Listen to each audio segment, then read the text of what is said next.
नमस्कार, मैं हूं आशीष चित्रांशी और आप देख रहे हैं the news launcher. Mid day मुद्दा विद अशोक वानखेड़े। और आज मिड डे मुद्दा में तीन खबरों को एक साथ लाए हैं। हम तीनों को जोड़कर देखने की जरूरत है। बीजेपी के एक दिग्गज नेता, उत्तर प्रदेश के एक बड़े नेता की बेटी,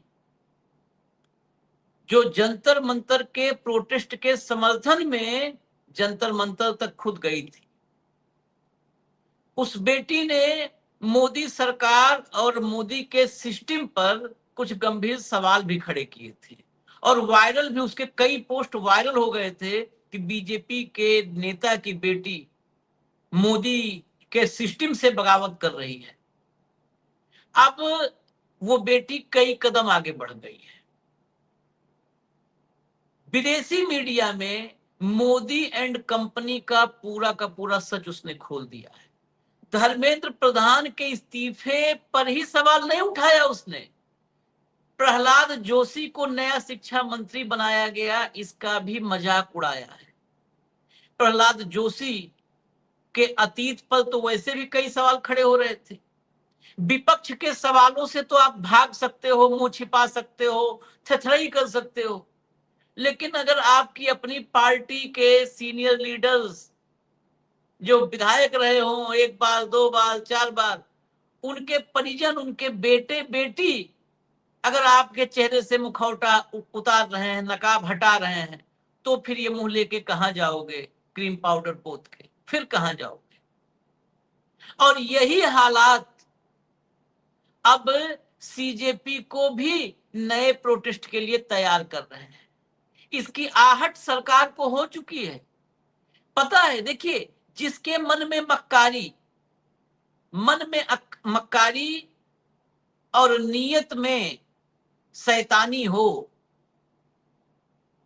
वो हमेशा चौकन्ना रहता है। किस चीज से चौकन्ना रहता है? पकड़े जाने से चौकन्ना रहता है। उसको घेर लिया जाए, इससे बचने की तरकीब निकालता रहता है। जंतर मंतर पर आरएएफ की 24 आवर्स तैनाती कर दी गई है। खाली जंतर मंतर है, 24 घंटे तैनाती कर दी गई है। ये तैनाती क्यों हुई? हमने आप आज ही एक कार्यक्रम आपको दिखाया। कल जंतर मंतर पर नेहा और नेहा के साथी पहुंच गए थे। वही नेहा है जो 23 दिन तक सोनम वांगचुक के साथ अनशन पर रही। आज की तारीख में आप उससे इस पूरे प्रोटेस्ट का अनसंग हीरो कह सकते हैं। उसको जो क्रेडिट मिलना चाहिए था, नेहा को नहीं मिला। वो नेहा फिर पहुंच चुकी है। वही नेहा थी जब अभिजीत दीपके ने जंतर मंतर पर कदम रखा था, तो अभिजीत दीपके के साथ जितने लोग नजर आ रहे थे, उसमें 95% लोगों को नेहा लेके आई थी। 95%। पूरी जिम्मेदारी से बात कर रहे हैं। वो नेहा पहुंची थी। नेहा पहुंची तो सुगबुगाहट सीजेपी में भी हुई। वहां से भी ऐलान किया जाने लगा कि हम प्रोटेस्ट के लिए तैयार हैं अगर जरा भी मक्कारी हुई तो। रिएक्शन क्या हुआ? रिएक्शन ये नहीं कि हम वादा निभाएंगे, रिएक्शन बैरिकेडिंग पक्के कर दो, बिल्डिंग कर दो लोहे की, आरएएफ तैनात कर दो। यही है असली चेहरा। अब इससे भी एक कदम आगे बढ़ते हैं तीसरी खबर की तरफ। तीसरी खबर इसी से जोड़िएगा। अभी जेनजी ने नकेल डाली है कंप्रोमाइज्ड सरकार पर। इनके नकेल डाल दी, घुटनों पर लाया जेनजी। जेन अल्फा, हमें तो पढ़ के समझना पड़ता है कि किस साल के बाद जेन अल्फा और जेनजी हैं। जेन अल्फा जो बताया जाता है 2012-13 के बाद के जो बच्चे हैं। अब जेन अल्फा दो प्रदेश, और दो नहीं मैं 3 प्रदेश कहूंगा, 3 प्रदेश में कंप्रोमाइज्ड सिस्टम को जेन जी के बाद जेन अल्फा ने हिलाया है और घुटनों पर लाया है। तो अब इन तीनों को समग्र रूप से देखने की जरूरत है। भाव के साथ लाइए भाव को स्क्रीन पर। स्वागत है भाव। 3 है, 3 पार्ट, 3 सवाल। बाकी आज मिड डे मुद्दम कुछ नहीं रहेगा। 3 सवाल, 3 पार्ट। कितना लंबा होता है ये हम नहीं कह सकते अभी। लाइए हेडलाइन लाइए।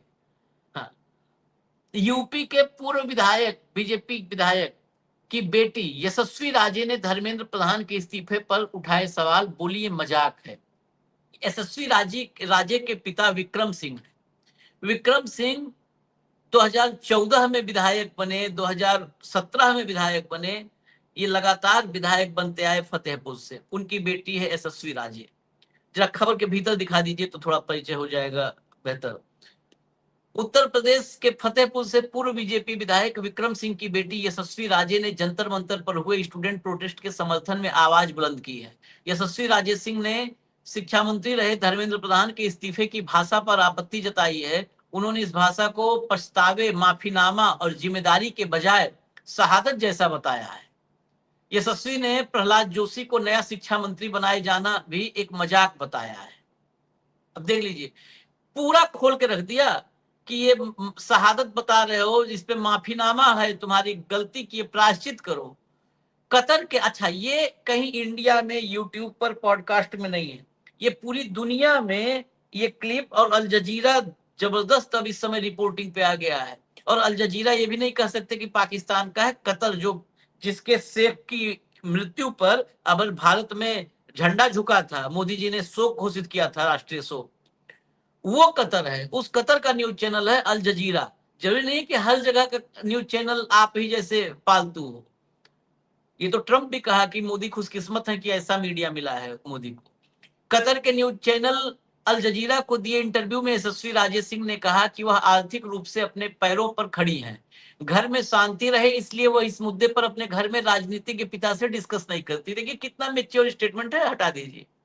घर में शांति रहे, एक बेटी कह रही है, इसलिए डिस्कस नहीं करती, बाकी जो है वो मैं बता रही हूँ दुनिया के सामने, और आर्थिक रूप से अपने पैरों पर हूँ, मुझे इसकी चिंता नहीं है कि पिता, हाँ बस घर में अमन चैन रहे, झगड़ा हो जाएगा अगर पिता के सामने बताएंगे नरेंद्र मोदी का सच तो। जरा अल जजीरा वाला वीडियो दिखा दीजिए, उन्हीं के कृपा से, सौजन्य से। ये अभी कुछ क्लिप्स लगाया है, अभी बाइट भी Who आ रही है। established this access budget? Who appoints its director? Who's refusing accountability? Who's defending it?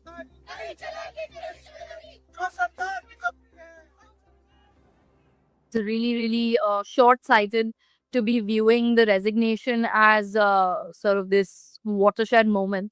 The language of the resignation letter itself is more of a martyrs than of a, someone who's remorseful and apologetic and holding themselves to account.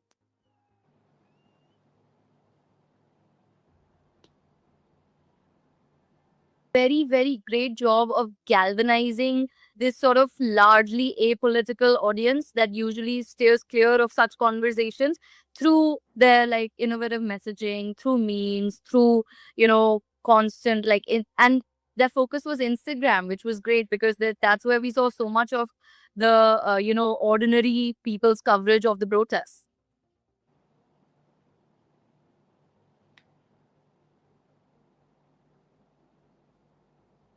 Even the person that's been sort of appointed to be education minister now has it's honestly, it feels like a very, very bleak joke. Joke है ये, जोशी की नियुक्ति joke, Joshi जे joke, ये BJP की बेटी, नेता की बेटी बता It was Rajnath Singh, the defense minister, who boosted that the NDA. I don't think that I'm hypocritical in that I'm financially independent. I live on my own. I don't even live at home. I've been in India for the last 3.5 years and I live by myself. I choose not to participate in that sort of environment at all. I have not visited Fatehpur in years. So I maintain a very, very large sort of chasm between all of that and myself. And that is how I am able to say the things I do and, without feeling like a hypocrite. ये hypocrite वो बहुत महत्वपूर्ण है, BJP के system को सबसे ज्यादा चुभने वाला शब्द है, क्योंकि यहाँ पर हर व्यक्ति हिपोक्रेट है। हिपोक्रेसी हिंदी में फिर वही बात समझ लीजिए, दोगलापन। भाऊ, ये बीजेपी के बड़े नेता की बेटी है। भाजपा के नेताओं के बच्चों का क्या हाल है, जो इंडिपेंडेंट विचार के हैं, जो नहीं चाहते कि इस गंदगी में पड़ना, वो अपने परिवार से दूर है क्योंकि वो राजनीति में अशांति नहीं चाहते। घर में कोई भी आज का जेनजी भारतीय जनता पार्टी के वर्तमान विचारधारा से बिल्कुल नहीं चलना चाहता। संघ के विचारधारा से बिल्कुल नहीं चलना चाहता, वो हिंदू मुसलमान नहीं करना चाहता, वो दलित अपर कास्ट ओबीसी ये भी नहीं करना चाहता। वो अपने टैलेंट पे भरोसा रखता है, अपना फाइनेंशियल इंडिपेंडेंस ढूंढता है और कहीं ना कहीं देश में अपॉर्चुनिटी ढूंढता है। मुझे देश में कहाँ संभावना दिखती है विकास के लिए, अपने ग्रोथ के लिए। हर आदमी अपना ग्रोथ चाहता है, तभी देश बढ़ जाता है। देश का ग्रोथ मतलब ये थोड़ी कि चार्ट पेपर पे ऐसा ऊपर डंडा करने से ग्रोथ हो जाएगी ना। जब हर व्यक्ति अपनी ग्रोथ करेगा, हर व्यक्ति का विकास होगा, तो देश का विकास ऑटोमेटिक होगा, कोई नहीं रोक सकता। और आज का जनजी इसके लिए नहीं चिंतित है कि क्या चल रहा है पार्लियामेंट में, वो इसलिए चिंतित है कि रुपए की वैल्यू कैसी गिर रही है, शेयर मार्केट क्यों क्रैश हो रहा है, जॉब अपॉर्चुनिटी खत्म हो गई है। एक मीडिया हाउस ने 250 लोग निकाल दिए, कल खबर आई है, यही इसी देश में सबसे बड़ा मीडिया हाउस है, 250 लोग निकाल दिए। बताइए, ये जब खबरें देखते हैं कि इधर नौकरियां जा रही, उधर नौकरियां जा रही, अपॉर्चुनिटीज कम मिल रही है, सरकार सिर्फ झूठ बोल रही है, कोई वास्तविकता में यथार्थ के धरातल पे सब 0 बटा सन्नाटा है, तो वो उद्वेलित होता है, उसका गुस्सा उस पे है। एक एग्जाम नहीं कंडक्ट कर पा रहे हैं, इस पे गुस्सा है। महंगाई, चलो महंगाई झेल लेता है, थोड़ा काट कसर कर लेगा, थोड़ा कॉम्प्रोमाइज कर लेगा, लेकिन इतने बड़े चीजों के साथ कॉम्प्रोमाइज करना उसके लिए बहुत असह्य हो जाता है। महंगा पेट्रोल उधार देता है गाड़ी में, लेकिन पेट्रोल ना मिले, ये इससे बहुत उद्वेलित होता है।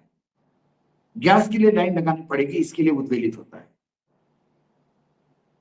फिर नेताओं के ये जो लार्जर देन लाइफ स्टाइल का जो खर्चा है, 20-20 गाड़ियों के कॉन्वॉय में घूमते हैं, ये इसको देख के इरिटेट होता है। उसको टोल टैक्स देने में तकलीफ नहीं है आशीष, उसको तकलीफ है टोल टैक्स के बाद रास्ते पे बड़े बड़े गड्ढे, उसको उतनी तकलीफ है। फिर पैसा क्यों ले रहे हो, रास्ते पे गड्ढे क्यों है, इसके लिए वो चिंतित है। वो रेलवे में पैसा देने के लिए प्रॉब्लम नहीं, 200 रुपए और टिकट पे दे देगा, लेकिन उसे प्रॉब्लम है कि खाने के नाम पे जो गंद परोसी जाती है और उसमें कॉकरोचेस निकलते हैं, उसमें सड़ा हुआ खाना निकलता है, तब वो गुस्सा होता है। साफ सफाई नहीं रहती ट्रेन में और आप 5,000 रुपए टिकट ले रहे हैं। आप बताइए, यहां से दिल्ली से मुंबई राजधानी का फर्स्ट एसी का 5,000 से ऊपर का टिकट है, प्लेन से ज्यादा है। तो वो देने को तैयार है, लेकिन फिर सुविधा नहीं मिलती तो फिर वो उसको लगता है कि ठगा जा रहा है। If he don't get a value for money, he feel cheated. और जब चीटेड होता है तो फिर रुद्र धारण करता है, फिर उसको मदद नहीं कि ये बीजेपी है, ये संघ है, ये कांग्रेस है, इसकी गलती है, उसकी गलती है। वो कहता है paid I need services, that's it. क्योंकि वो भी सर्विस दे रहा है, कहीं ना कहीं वो भी काम कर रहा है, सिंसियरली काम कर रहा है, तभी देश का कुछ जीडीपी ऊपर आ, मतलब जो भी है वो सब यूथ की वजह से। हमारा देश सबसे ज्यादा जो अर्निंग है, डॉलर अर्निंग सर्विस सेक्टर में वो देता है, विदेश जाके अपनी सेवाएं देता है। जब विदेशों में घूम के आता है तो उसको समझ में आता है कि क्यों रास्ते में गटर ब्लॉक हो जाते हैं, क्यों विदेशों में नहीं होते। सिंगापुर में ऑन एन एवरेज रोज बरसात होती है आशीष जी, रोज करीब करीब। लेकिन बरसात होने के बाद आप सड़क के ऊपर अपना हाथ घिस के देखिए, पानी का एक बूंद नहीं लगेगा,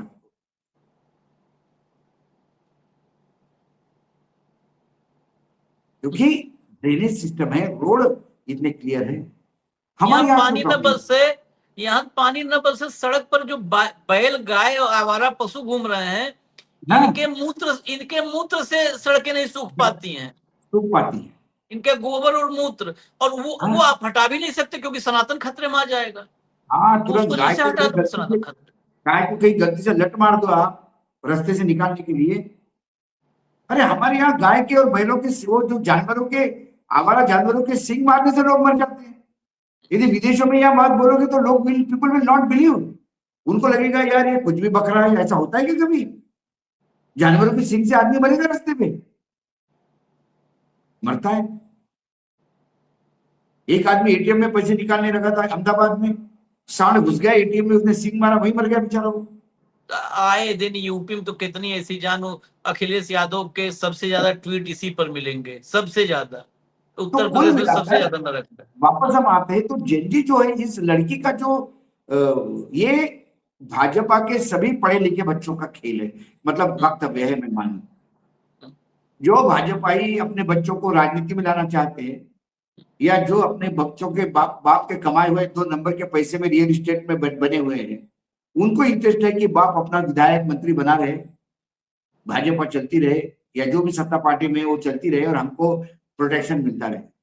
लेकिन जो सिंसियरली अपने बलबूते पे, उसने क्या कहा, I am financially independent, I am of my own. जो भी इंडिपेंडेंट ऑफ देयर ओन है उनको प्रॉब्लम नहीं है। राजनाथ सिंह के बेटों को हो सकती है, हाँ क्योंकि एक बेटा विधायक है, हाँ एक बेटा संगठन में है, अब वो टिकट पाने के जुगाड़ में है, कहीं ना कहीं घुसने के, तो उनको चिंता है, वो विचारधारा को टाइम ले सकते हैं।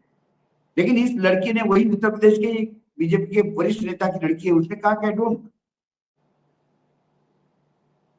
ये मेजर प्रॉब्लम ये है। ये बड़ी संख्या है, बहुत बड़ी संख्या। इसको और आप जिस जोड़िए ढंग का राहुल भवन गांधी का बनी है, स्टेटमेंट। कल सदन में क्या बोला था राहुल ने? यही तो बोला था, विद्यार्थी, एडिएट और अंधभक्त।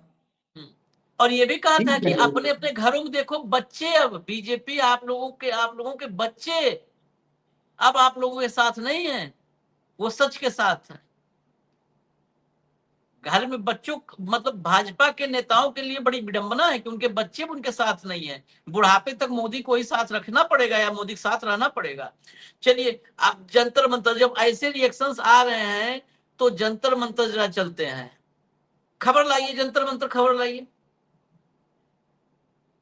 बैरिकेड्स हुए पक्के, आरएएफ भी तैनात, जंतर मंतर पर फिर बढ़ी हलचल, किस चेतावनी से हरकत में दिल्ली पुलिस? जनसत्ता लाइए हेडलाइन। जंतर मंतर पर बढ़ाई गई सुरक्षा, सीजेपी की चेतावनी के बाद पुलिस ने बैरिकेड्स किए मजबूत, आरएएफ की 24 घंटे तैनाती, बिल्डिंग वगैरह शुरू हो गया है और 24 घंटे आरएएफ। लाइए जरा खबर भीतर दिखाइए। दिल्ली के जंतर मंतर पर एक बार फिर हलचल बढ़ गई है। जंतर मंतर पर बैरिकेड्स बिल्ड किए गए हैं, आरएएफ तैनात कर दी गई है। कुल मिलाकर दिल्ली पुलिस ने जंतर मंतर पर एक सुरक्षा जो है इंतजाम कड़े कर दिए हैं। यह सब सीजेपी यानी कॉकरोच जनता पार्टी की नई चेतावनी के मद्देनजर है। सीजेपी ने चेतावनी दी है कि अगर प्रदर्शनकारियों के खिलाफ दर्ज सभी एफआईआर तुरंत वापस नहीं ली गई तो वे अपना प्रदर्शन फिर से शुरू कर देंगे। आगे चलिए। दरअसल अधिकारियों ने प्रदर्शन स्थल पर अतिरिक्त सुरक्षा कर्मी तैनात कर दिए हैं। बैरिकेड्स को और मजबूत कर दिया गया है। जंतर मंतर पर जहां सीजेपी ने प्रोटेस्ट किया था, वहां दोनों तरफ के बैरिकेड्स को लोहे से बिल्ड करके जोड़ दिया गया है। अधिकारियों ने बताया कि रैपिड एक्शन फोर्स की एक कंपनी और स्थानीय पुलिसकर्मी भी 24 घंटे वहां तैनात हैं। ये क्यों नौबत? वो तो कह रहे हैं कि अपना वादा निभाओ। इसका मतलब तुम वादा नहीं निभाना चाहते हो तब ये कर रहे हो। कॉकरोच जनता पार्टी के प्रवक्ता आशुतोष रांका ने केंद्र के साथ 25 जुलाई को हुए समझौते का पूरी तरह से उल्लंघन होने का आरोप लगाया। आशुतोष रांका ने दावा किया कि भाजपा शासित राज्यों में सैकड़ों छात्रों को गिरफ्तार किया गया है। उन्होंने सभी एफआईआर वापस लेने, हिरासत में लिए गए प्रदर्शनकारियों को रिहा करने, दिल्ली पुलिस, केंद्रीय एजेंसियों और बीजेपी शासित राज्यों की पुलिस द्वारा नए आपराधिक मामले दर्ज करने पर रोक लगाने और हस्ताक्षरित समझौते को तुरंत जारी करने की मांग की। मंगलवार को जारी होना था, गुरुवार हो गया, नहीं जारी हुआ। यही भाजपा का चरित्र है, यही चेहरा है, यही चाल है। इसके बाद भी अंधभक्त कहते हैं वो, अच्छा अंधभक्तों के साथ बीमारी है, वो धोखे दगाबाजी को भी जस्टिफाई करते हैं। वाह मोदी जी क्या धोखा दिया है, वाह मोदी जी कितनी मक्कारी भाजपा करती है, वाह मोदी जी वाह, और कोई कर नहीं सकता। आपको वीडियो 2 दिखाते हैं। यह आंदोलन क्यों होगा, यही वजह है। योगेंद्र यादव ने पहला वीडियो पोस्ट किया, सुनिए। साथियों, जो जंतर मंतर पर सीजेपी का जो प्रोटेस्ट हुआ था, उसमें मैं और मेरे 4 साथी और हंगर स्ट्राइक पर थे, जिससे दिल्ली पुलिस ने आज मुझे सुबह तकरीबन 7 बजे अपने रूम से गिरफ्तार करके जो जंतर मंतर के पास जो पुलिस थाना है पार्लियामेंट का, उसमें मुझे 7 बजे से यहाँ पर गिरफ्तार करके बैठाया गया है और यहाँ पे बोला जा रहा है कि एसपी साहब आएंगे, डीएसपी साहब आएंगे, वो आपसे कुछ बात करना चाहते हैं। तो मैं ये कहना चाहता हूँ तानाशाह सरकार को, जो शांतिपूर्वक हंगर स्ट्राइक पे बैठे हुए थे, उन्हें गिरफ्तार करने की क्या ज़रूरत है। हमने तो पूरे 9 दिन तक अनशन पे बैठे हुए थे, भूख हड़ताल पे, और 9 दिन हमने एकदम शांतिपूर्वक अपना विरोध जताया है। और उस विरोध के चलते आज सुबह तकरीबन 7 बजे मेरे रूम पर दिल्ली पुलिस पहुंचती है और मुझे वहां से गिरफ्तार करके पार्लियामेंट जो पुलिस थाना है, स्टेशन है, वहां पर मुझे बैठाया गया है। तो मैं सभी साथियों से ये कहना चाहता हूं, तकरीबन अब 9 बजने में हैं, अगर कुछ देर में अगर वो छोड़ते हैं तो ठीक है, और नहीं छोड़ते हैं तो मैं आगे की आपको इन्फॉर्मेशन देता रहूँगा। जय हिंद, इंकलाब जिंदाबाद। ये रंगलाल गुर्जर हैं जो दूसरी किस्त में जुड़े थे अनशन में लोग कि अब हम भी करेंगे, कई साथी उसमें से थे रंगलाल गुर्जर। ये और इनके साथी 4 साथी, इन्होंने बाद में अनशन शुरू किया था और ये जो है 11 तारीख को अनशन शुरू किए थे, 10 या 11 में जुलाई में, और 20 जुलाई को इनका भी अनशन शबाना आजमी, प्रशांत भूषण, योगेंद्र यादव, ये सभी वहां पर जब शबाना आजमी अनशन तोड़वा रही थी नेहा का, तो इनका भी 9 दिन का अनशन था। 9 दिन के अनशन के बाद इनका भी अनशन उसी समय टूटा था। सुबह इनको पुलिस उठा के लेके चली गई। अनशन करने वाले इनमें तो ये भी नहीं कह सकते कि ये मारपीट पत्थर फेंक रहे होंगे, ये तो उस वक्त अनशन कर रहे थे जिस वक्त मार्च चल रहा था, वो अनशन में थे। उधर शबाना आजमी आकर के इनको पानी जूस पिलवा रही थी, इनको उठा लिया गया। ये इनके कर्म है। नेहा जंतर मंतर से नेहा का वीडियो लाई है, सुनिए। मंतर पे जिस आंदोलन ने आपके सर पे दम किया हुआ था, बिहार की सड़कों पे वो आंदोलन कैसा दिखता है आपको याद दिलाया जाएगा। बंगाल सरकार से हम कह देना चाहते हैं कि असम में और बिहार में कम से कम नोटिफिकेशन तो लाई है सरकार। बंगाल की सरकार जिस तरफ से एक तरफा एंटी मुस्लिम रुख अपनाए हुए है, प्रदर्शनकारियों से बदला निकालने का पूरी राजनीति कर रही है, बंगाल सरकार को हम बता दें कि आप ये जो सिलेक्टिव विच हंट कर रहे हैं स्टूडेंट्स का, मुस्लिम स्टूडेंट्स का, स्टूडेंट एक्टिविस्टों का, अगर आप इस चीज को ऐसे ही कंटिन्यू करेंगे तो आने वाले कल में नहीं तो परसों में कोलकाता में एक बड़ा मार्च निकलने जा रहा है। वो मार्च सिर्फ शुरुआत होगी और कोलकाता भर की सड़कों में वो साथी जो हमारे आंदोलन से जुड़े थे, हम उनके आंदोलन से जुड़े थे, हम सब एक साथ पेपर लीक के खिलाफ इस देश में लड़ रहे थे। वो प्रोटेस्ट जो जंतर मंतर पे हुआ था, कोलकाता की, बंगाल की अलग अलग यूनिवर्सिटीज में, कॉलेजेस में, सड़कों पे, हर जगह पे आंदोलन होगा अगर आप हमारे साथियों को रिहा नहीं करते हैं। हर जगह आंदोलन होगा। तीसरे हिस्से पे हम आएंगे आगे, जेन अल्फा कैसे घुटनों पे लाए सरकार को। लेकिन पहले यहाँ पर भाऊ, जंतर मंतर पर जिस तरह से बैरिकेडिंग में वेल्डिंग हो रही है लोहे की, आरएएफ 24 घंटा तैनात कर दी गई, सन्नाटा खाली जंतर मंतर पर आरएएफ तैनात कर दी गई। ये इससे बड़ा प्रमाण क्या होगा एक धोखेबाज सरकार का? ये धोखेबाजी का प्रमाण है। वो प्रदर्शन कोई और डिमांड नहीं, वो कह रहे धोखा दोगे तब हम प्रोटेस्ट करेंगे और हम पुलिस तैनात कर रहे हैं। इसका मतलब हम ऐलान कर रहे हैं देश के सामने कि मैं धोखेबाज हूं, मैं मक्कार हूं, मैं धोखा दूंगा तुम्हें, क्या कर लोगे? इससे बड़ा कोई एक्सेप्टेंस है मक्कारी और धोखेबाजी का एक्सेप्टेंस? कोई नहीं है। कल मैं आपको बता दूं, मैं स्वयं कल जंतर मंतर पे गया था, स्वयं ही गया था मैं जंतर मंतर पे। मैंने देखा कि वो बिल्कुल फोर्ट बन गया है। पुलिस के लोग हर आने जाने वाले के ऊपर नजर है और ऐसे देखते हैं कि आ गया कोई स्मगलर या कोई आतंकी आ गया, इस नजर से देखते हैं। और सबसे बड़ी बात यह है कि सरकार यदि वादा खिलाफी कर ही नहीं रही है, सरकार अपने दिए हुए वचनों के साथ प्रतिबद्ध है, तो आशीष फिर सरकार को यह डर होना ही नहीं चाहिए कि बच्चे जंतर मंतर आएंगे। भाई मैंने आपसे उधार पैसे लिए, मुझे लौटाने हैं। 3 तारीख का आखिरी टाइम है, 3 तारीख को मुझे पैसे लौटाने हैं। तो मैं आज से ही दरवाजे बंद कर रहा हूँ, कुलूप लगा रहा हूँ, वहां पे इसको इन्फॉर्म कर रहा हूँ, 4 गुंडे ला के रख रहा हूँ, आशीष इसका जी पैसे मतलब मांगने आएंगे, आशीष जी पैसे मांगने आएंगे। अरे जब तुझे देने ही है तो आशीष जी आएंगे क्यों? एकदम, हाँ, ये मेरी नियत ही नहीं है देने की, तो मुझे मालूम है 3 तारीख को आप आओगे, तो मैं सारी व्यवस्था कर रहा हूँ, तो सरकार सारी व्यवस्था कर रही है। सरकार जब सुप्रीम कोर्ट ने जब ऑल ऑफ अ सडन बच्चों के प्रति प्रेम व्यक्त करना शुरू कर दिया था, तभी मुझे डाउट आ गया था। मैंने बोला ये सुप्रीम कोर्ट को आगे करेंगे, लेकिन वो जेनजी है, उन्होंने कहा कि सुप्रीम कोर्ट के डिसीजन अपने जगह पे, हमारा एग्रीमेंट अपनी जगह। नहीं, डिसीजन भी पढ़ के उन्होंने बता दिया कि डिसीजन में भी कलाकारी है। हाँ भाई, डिसीजन में क्या, किसी बच्चे पे भाई 18 साल के बच्चों पे तो आप कर दो, नाबालिगों को, जो 18 साल के ऊपर है उनके ऊपर कोई एफआईआर होगी तो।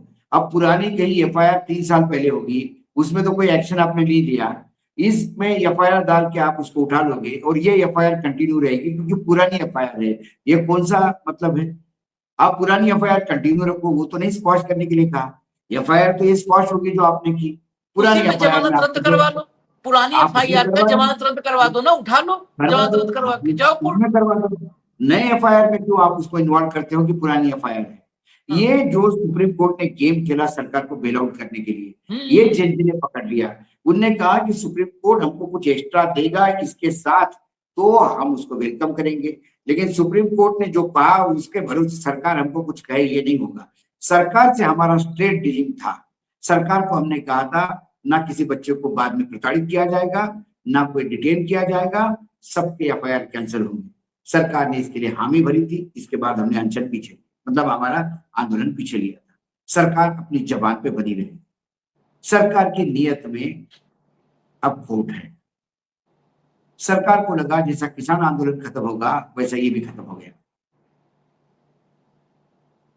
लेकिन ये जेनजी है, ये गुस्सा कम नहीं हुआ और ये डबल गुस्से के साथ आएगी। और यदि डबल गुस्से के साथ आएगी, एक बार लाठीचार्ज करने के बाद वही तो फेस नहीं कर पा रहे, भाग रहे हैं लोकसभा से, जवाबदेही से भाग रहे। मैजिस्ट्रेट ने किया, उसने डंडा मारा, मेरे हाथ में डंडा नहीं था, ऐसा मूर्ख तरीके जवाब देने लगे। तो फिर सरकार ब्यूरोक्रेसी चला रही है यहाँ पे, तो विधायिका किसी काम की नहीं है। पूरा तीसरा जो स्तंभ है लोकतंत्र का या संविधान का, चरमरा गया बिल्कुल, क्योंकि सरकार कौन चला रहा है? ब्यूरोक्रेट चला रहा है। चुनाव कौन करवा रहा है? चुनाव आयोग करवा रहा है। न्याय अन्याय का कौन देख रहा है? न्यायपालिका देख रही है। सरकार क्या कर रही है? हम कुछ नहीं कर रहे, हम भाषण दे और राशन दे। अब देखिए, अभी तो जेनजी नहीं, अब जेन अल्फा वाला भी झलक दिखाई देते हैं। उत्तर प्रदेश याद है सबको। आज फतेहपुर से 2 खबरें हो गई। देखिए, फतेहपुर भी कई बार क्या होता है, कुछ जिले चर्चित हो जाते हैं एकाएक। फतेहपुर के ही विक्रम सिंह की बेटी, जहां हमने खबर शुरू की, बीजेपी नेता, और फतेहपुर से ही फिर चर्चा में आ गया वो स्कूल, जिस स्कूल में अभी 2 दिन पहले अकल ठिकाने लगा दी थी जेन अल्फा ने, छोटे छोटे बच्चों ने, 7वीं 8वीं के बच्चों ने। अब ये कहां तक मार पहुंची है? राजस्थान दिखाइए भाव, देखिए जेन अल्फा। अब इनसे निपटो।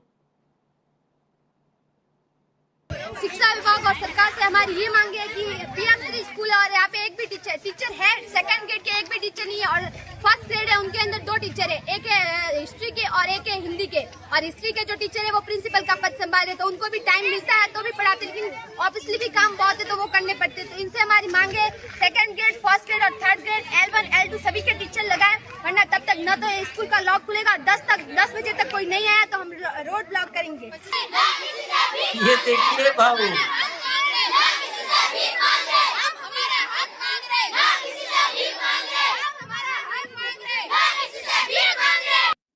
Very good. न किसी से भीख मांग रहे हैं, हम हमारा हक मांग रहे हैं। और ताला नहीं खुलेगा, टीचर नहीं मिलेगा तो ताला नहीं खुलेगा, और इतने बजे तक नहीं होगा तो सड़क भी जाम होगी। देख लीजिए बच्चों। और बहुत बढ़िया ये जागरूकता जिस देश में आ गई, अगर ये हो गया ना तो हम भी कह देंगे इतने निराशा के बाहर कि हम विश्वगुरु बन सकते हैं। वाकई हम पावर नहीं, देश, मैं इस बात से आश्वस्त हूं कि देश आने वाला भविष्य बहुत अच्छा है और अच्छे हाथों में जाएगा। ये बच्चे- संक्रमण का पीरियड है, ये ग्रहण लगा हुआ पीरियड है, ये ग्रहण हटाना होगा। भविष्य आने वाला अल्फा और जेन और अल्फा जेन जी के हाथ में है, अल्फा के हाथ में है। वो अपने अधिकारों को जागरूक है। इस देश में संविधान ने दिए हुए अधिकारों के प्रति यदि आप जागरूक रहेंगे तो ही देश चलेगा। या अधिकारों को अपना दुश्मन मान के या अधिकार ये फालतू है ये मान के कोई सरकार सत्ता में है तो आप मान लीजिएगा, आप अधिकार नहीं देंगे तो अधिकार लेंगे। लोकमान्य तिलक का देश है जिनने कहा था आजादी ये मेरा जन्म सिद्ध अधिकार है और वो मैं लेके रहूंगा।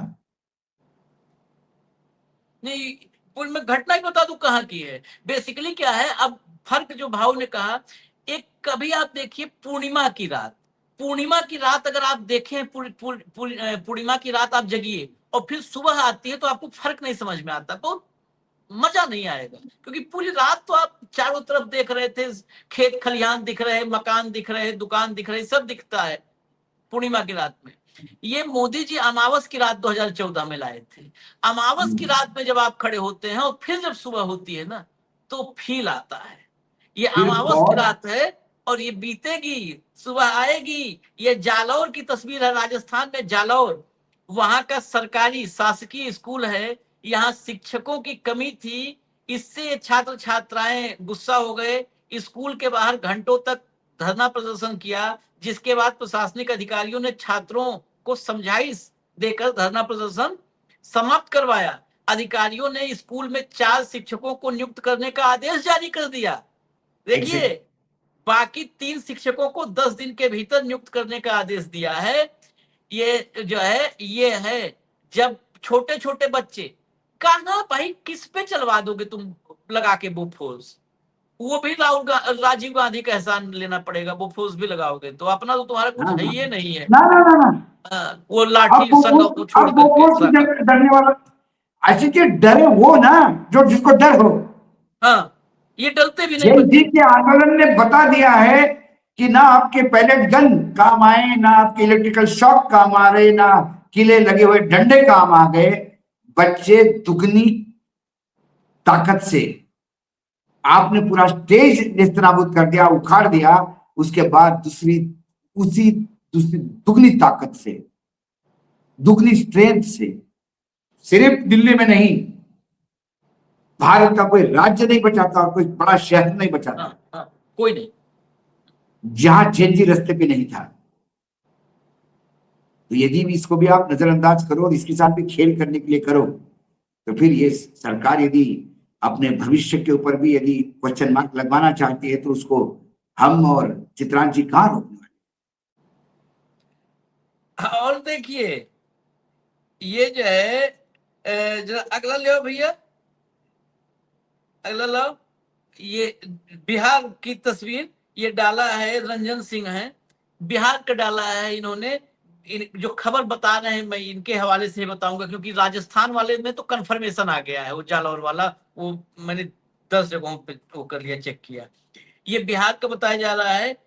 यहाँ पर गया जी जो अब कर दिया गया, गया यही पहले लोग जानते थे। गया जी में सरकारी स्कूल में पंखे, चापाकल बोलते हैं बिहार में नल को, हैंडपंप को, पंखे, हैंडपंप और बेंच खराब होने के बाद बच्चों ने मिलकर धरना प्रदर्शन किया।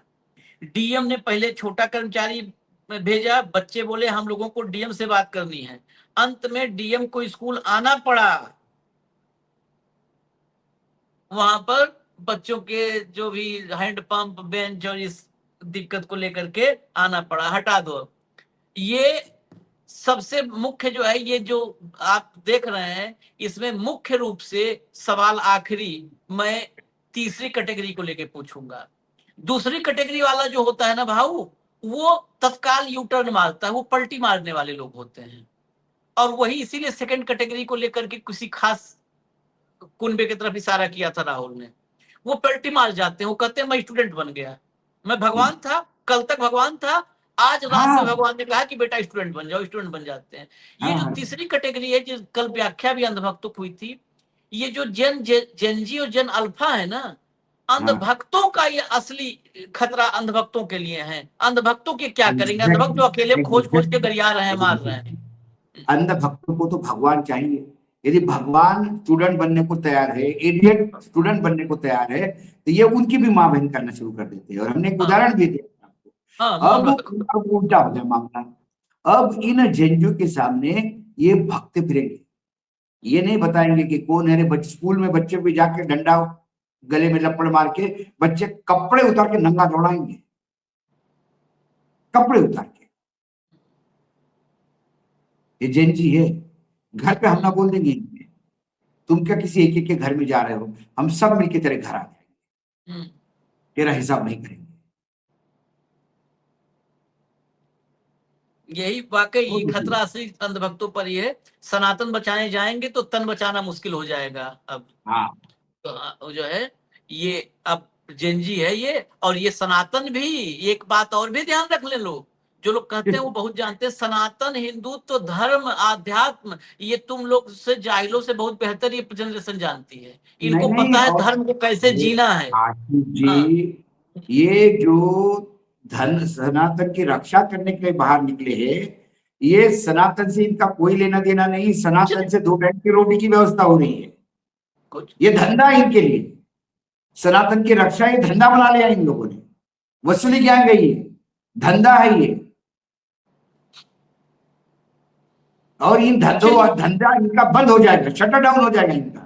सब शटर डाउन होगा। आज नहीं, हो सकता है 6 महीना साल भर लगे, शटर सब डाउन होगा। इजाजत दीजिए, अगली खबर पे फिर हम आते हैं। धन्यवाद भाऊ, बहुत बहुत धन्यवाद, नमस्कार।